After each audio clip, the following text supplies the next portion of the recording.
In today's video, let's talk about how to fix Spotify AI DJ not working. If the AI DJ is completely failing or is failing to load within Spotify, or it is simply showing a spinning wheel, or it has completely disappeared.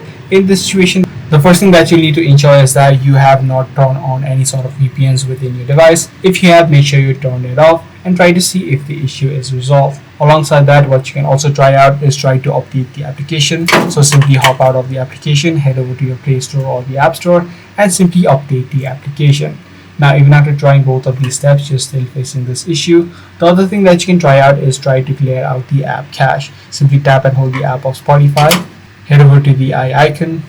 Once you're inside of the settings page, head over to storage, and right here you should be able to see the option called clear data being displayed. This ensures that you delete any sort of corrupted files which might be causing the issue, and you also will get logged out of your account. So make sure you log in back and try to see if the issue is resolved. So that's pretty much all there is to it. If this video did help you out, be sure to subscribe. I'm going to see you in the next one.